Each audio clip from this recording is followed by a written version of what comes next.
अपन अब शुरू करते हैं अपना टॉपिक एंगुलर मोमेंटम। ठीक है, तो एंगुलर मोमेंटम क्या होता है? ये लिखा हुआ है नहीं। एंगुलर मोमेंटम को समझने से पहले अपने को मोमेंटम को अच्छे से समझना पड़ेगा। अब मोमेंटम तुमसे पूछूंगा तो तुम लोग बोलोगे mass into velocity, mass into velocity. होता क्या है वो तो फॉर्मूला हो गया मास इनटू वेलोसिटी। एक्चुअली में मोमेंटम क्या होता है चलो समझाता हूँ।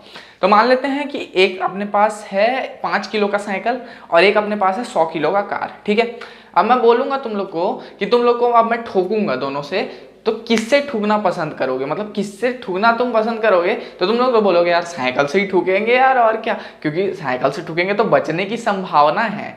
अगर गाड़ी से ठुक गए तो फिर डायरेक्ट ऊपर। ठीक है, तो अब तुम लोग बोलोगे यार साइकिल से ठुकना पसंद करेंगे हम लोग। ठीक है, लेकिन अब मैं कुछ वेलोसिटी दे देता हूँ। मान लेते हैं कार का वेलोसिटी मैं दे दिया 1 मीटर पर सेकेंड और अब मैं साइकिल को दे दिया वेलोसिटी 25 मीटर पर सेकेंड। अब भी बोलूंगा कि कार से ठुकना पसंद करोगे साइकिल से? तुम लोग बोलोगे यार कार से। नहीं, अब यहाँ पे जो है अगर तुम लोग साइकिल से ठुकते हो तो तुमको कार से ज्यादा डैमेज पहुंचेगा। क्यों? क्योंकि कार का मास है 100 किलो और वो 1 मीटर पर सेकेंड से चल रहा है, लेकिन वही साइकिल का मास है 5 किलो लेकिन वो 25 मीटर पर सेकेंड से चल रहा है। मतलब वो तुमको डैमेज बहुत ज्यादा कर सकता है साइकिल, जब उसकी वेलोसिटी ज्यादा होगी। मतलब कोई ना कोई एक क्वांटिटी है, ठीक है, जो कि मास के ऊपर तो डिपेंड कर ही रही है लेकिन वेलोसिटी के ऊपर भी डिपेंड कर रही है डैमेज देने के लिए। तो जो मेजरमेंट है डैमेज का वो क्या है? मोमेंटम। ठीक है, और वो जो मेजरमेंट है डैमेज का ट्रांसलेशनल मोशन में है उसको मोमेंटम बोलते हैं। लेकिन अगर बॉडी घूम रही हो और तब मेजरमेंट करे उस डैमेज का तो वो एंगुलर मोमेंटम कहलाती है। समझ गए समझ गए समझ गए? नहीं समझे नहीं समझे? समझ गए? हाँ ठीक है। अब देखो, तो अगर कोई बॉडी घूम रही है तो देखो एंगुलर मोमेंटम इज रफली how much effort it take to stopping a body. ठीक है, या फिर angular momentum is a damage which a rotating body can cause when it strike the other body. ठीक है, तो मतलब मान लेते हैं कि कोई बॉडी घूम रही है, ठीक है, घूम रही है ऐसे ऐसे ऐसे ऐसे करके।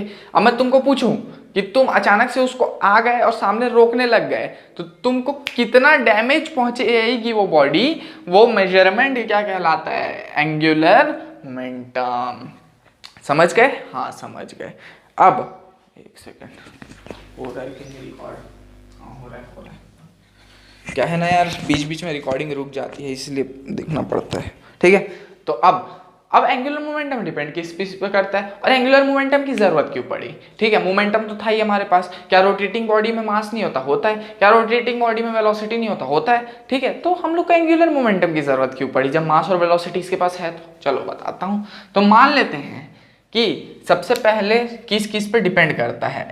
एल से रिप्रेजेंट करते हैं इसको, एल वेक्टर से। एल डिपेंड्स ऑन सबसे पहले लेंथ पे डिपेंड करता है, नहीं सबसे पहले मास पे डिपेंड करता है। एंगुलर मोमेंटम डिपेंड्स ऑन मास। ठीक है, कैसे? अगर मान लेते हैं कि एक लोहे का पंखा है जिसका मास बहुत ज्यादा है और एक है प्लास्टिक का पंखा जिसका मास बहुत कम है, दोनों को सेम वेलोसिटी से घुमा दिया मैं।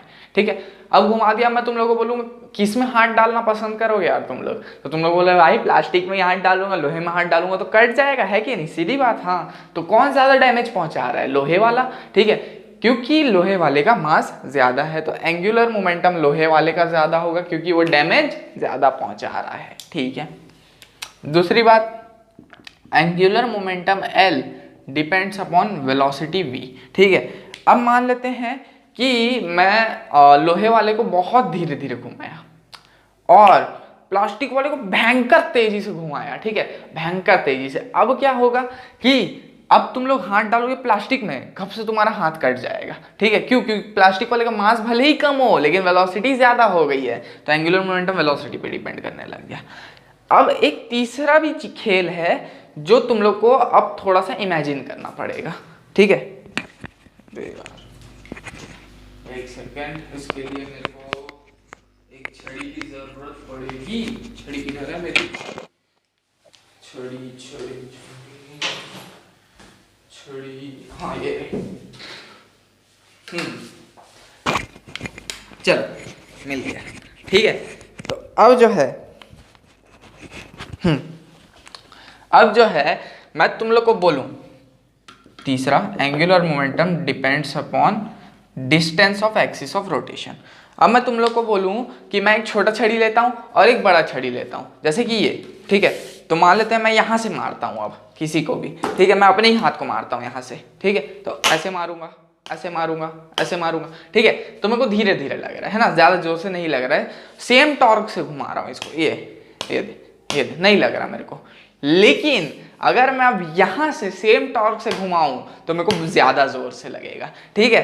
तो ये बचपन का जो मास्टरी है, जब हम लोग को मास्टर मारता था तब हम लोग को ये चीज़ समझ नहीं आती थी, इसके पीछे का फिजिक्स ये है, ठीक है। अब तुम लोग को समझ में आया कि बजरंग दल वाले ये लंबे लंबे डंडे काहे लेके घूमते हैं, ठीक है, क्योंकि उसका एंगुलर मोमेंटम ज़्यादा हो जाता है, ठीक है, इसलिए जोर से पड़ता है, ठीक है। तो मतलब एक चीज़ है कि जब एक्सिस ऑफ रोटेशन से जो डिस्टेंस है बॉडी की वो ज़्यादा होगी तो वो बॉडी डैमेज ज़्यादा करने लग जाएगी। ये चीज़ मोमेंटम में नहीं होती, तो ये चीज़ नहीं आई, इसीलिए ये टर्म एंगुलर मोमेंटम बनाना पड़ा, ठीक है। और जब हम तीनों को मिला देते हैं तो L is directly proportional to mvr हो जाता है, कांस्टेंट को 1 ले लेते हैं तो mvr हो जाता है, डायरेक्ट फॉर्मूला, ठीक है, एंगुलर मोमेंटम का, ठीक। अरे बिल्कुल ठीक है।